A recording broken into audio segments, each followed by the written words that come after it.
What's going on, guys, and welcome back to another video. So we got another problem, got another crisis on our hands. Want to address what's going on here, because this is something that I think a lot of people completely misjudged, didn't realize what was going to happen, and now we're starting to see it. So what is this problem? First off, all I ask is, if you do enjoy these daily uploads, do me a favor, go ahead, hit that like button. It really does help out the channel. Again, took about a few days off, maybe a week, with my family, and the problems don't stop. Okay, so here's what's going on today. We got the jobs report, or the private sector jobs. Okay, this is from the ADP. So anyway, they are now telling us that the jobs that came in at more than double what we expected to see. What we were expecting was 220,000 jobs, but what we got was 497,000. Big difference, okay? Massive difference. Now, why is this potentially a crisis, or why is there a crisis coming? Well, the reason why there's a crisis coming is because the Fed did not expect that. The Federal Reserve was not expecting to see 497,000 new jobs. So, what does that mean? Well, what we know is the Fed is likely going to raise rates again very soon. Chances are they're going to raise rates more aggressively than what they were expecting. Not only that, there's a good chance we are going to see rates go up even faster.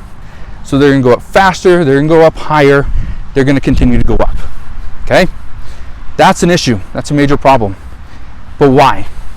It's a problem because everybody was expecting we weren't going to see rates go up anymore. Well, we are. We are expecting rates are going to continue to go up. So, what does that mean for the average person? Well, what this means is there's a good chance, as rates continue to go up and we can't invest, or businesses can't invest, we are likely to see people lose their jobs. But that's not the only problem.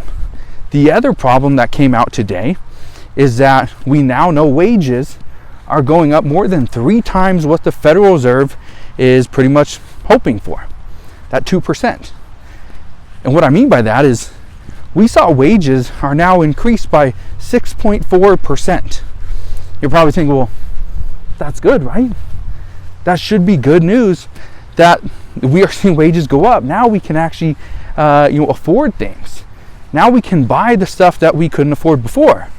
We can buy groceries, and we can buy medicine, and we can afford rent. No, that's not what that means. Yeah, it should, but that's not what it means.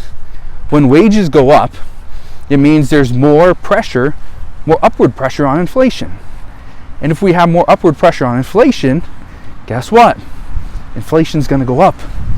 Okay? I just want to be very clear on that. Right now we're sitting at 4% inflation.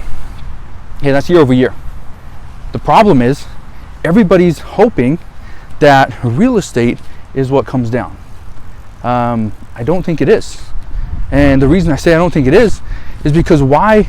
Just think about this for a second. So everyone's hoping for real estate to come down, and real estate's going to come crashing down, and when it does, that means inflation's going to drop. Honestly, I was expecting the same thing, because that's what everybody was expecting. Everybody was pretty much planning on that one thing. Guess what? Why, if the Fed has to fight this, fight inflation a little bit more, put more pressure on businesses to stop hiring, stop giving 6.4% wage increases, well, guess what? If the Fed has to stop that, the chances are we're going to see, they're going to raise rates. And if they already are expecting to raise rates by 50 to 75 basis points. So now, if that's just the minimum, and now they got to raise rates even faster and more aggressively, guess what? Who here has a 2 or 3 or 4% mortgage that's going to want to sell their house take some of the profits, but at the same time, what are they going to be able to afford? Okay, right? It's just crazy to think that we're going to all sell our homes to make a little bit of profit, but at the same time, we're not going to be able to afford the next home, because why would we want a 7% interest rate? Why would we want double or almost triple what we currently have? It makes no sense. So that right there is why many economists are now saying that the real estate market isn't going to crash. We're not going to see it come tumbling down. And because of this, there's a good chance we're going to have to wait for the Fed. Guess what? The Fed doesn't care about us. The Fed doesn't care about the American people. The Fed just cares about, they're here, their job is very simple, and it's not to ensure that the stock market continues to go up. It's not to ensure that the American people are, have money in the bank. They don't care about any of that stuff. And again, that's what a lot of people assume, is that the Fed is meant to do that, is meant to protect the stock market, protect our investments. That's not their job. Okay, so what does this mean? Well, let me pull out my notes again. So what this means right now, again, it's bad news for the U.S. economy. You probably saw the stock market sell off today. That's the reason why. Okay, let me just give you this for an example. Months ago, we had a banking crisis. I talked about this multiple times. Banking crisis, don't keep your money in all the banks, diversify, just make sure you're protected, all that stuff, right? Well, here's the thing. The banking crisis, this was because bonds were falling, okay? Bonds were falling, and because again, yields were falling. But now, yields are going back up.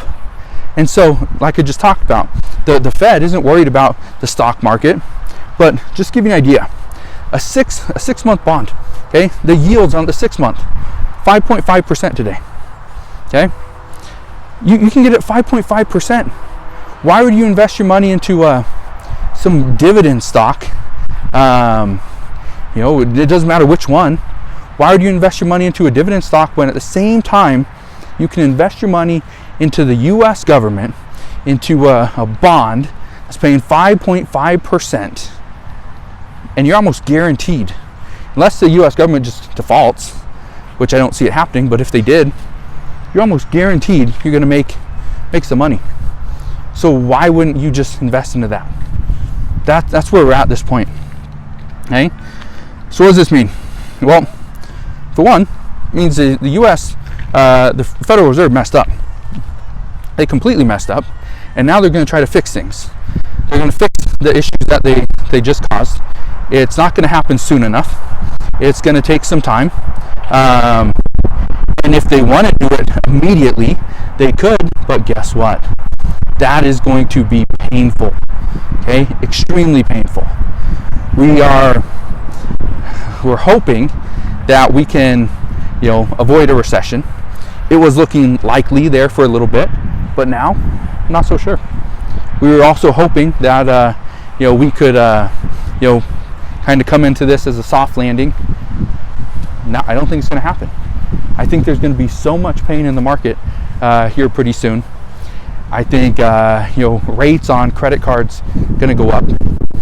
People are going to stop borrowing. The economy is going to struggle even more. People are going to lose their jobs. I'm not saying the sky's falling. It's not looking great that way. A little bit better over here. Some clouds in the sky, some blue sky up there. But yeah, the sky isn't falling. But the economy is not looking great. The economy is struggling. So, what am I going to do? Well, this wasn't a good time to take a vacation. But I'm still going to work. Still going to trade. Still going to do what I normally do. But the one thing that I can tell you is just be careful. Just be careful. Don't just take my word for it. Do a lot of research. Figure out on your own. Make your own decisions. And things will be better. So that's what I do. That's what I'd recommend. But again, thank you guys for watching. Have a wonderful rest of your day. Consider subscribing. I'll see you guys on the next one.